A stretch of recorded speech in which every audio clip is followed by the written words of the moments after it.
So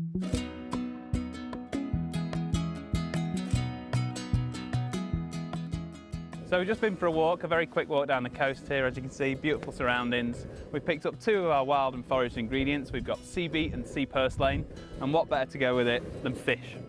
So we've got a piece of salmon here, and we're literally going to chuck that in, skin side down. Probably going to take 5 minutes. We don't want to overcook it and make it overly flaky, but whilst that's going on, we can prep some of our wild ingredients. So you can see the sea beet here, and all we need to do is loosely chop that up. So that'll be like almost like a spinach or chard substitute. And always, you know, if we're out foraging, we use our knives. We don't use chopping boards, so we'll literally just be ripping this up. This has a really good crunch to it, and actually has quite a salty flavour as well. So we won't be adding any salt to this dish. And we're going to put the stalks in there as well, because that'll give us a nice crunch.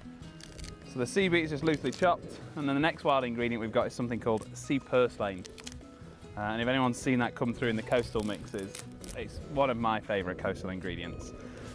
Provides a really good salty crunch, and it's not something you come across so often. Kind of the coastal ingredient that most people are used to is marsh samphire that provides that kind of salty crunch, but for me, sea purslane, this stuff, is definitely up there on the list to get. So we just take the tops and we actually cut them like this, so they come straight off the plant like that, and we cut it with a knife. So those tops can go straight in, and they work really well in salads.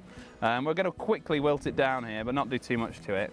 And we're literally just, again, ripping it up. We're taking any stalk off that's a bit too woody, but typically when we pick this, we pick the woody stalk off it.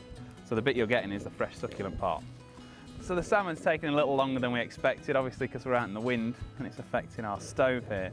But this may be taking five minutes, maybe 10 if you're outdoors. But all we're going to do is chuck in our chopped up sea veg. So this could be what we come in essence in the mixed coastal punnet. And we're going to drop it into some of the sauce that's been left over from the salmon. And we're literally just going to soften this maybe for another 3 minutes, just soften it up, loosen it up. But again, we don't want to overcook it because we want to keep all the nutrients in there and the minerals and all the flavour as well. So we still want it to have a good crunch. And that's done in here along with the salmon. And then we got some of last night's dinner, some leftovers, some roasted vegetables and a bit of quinoa and some wheat berries.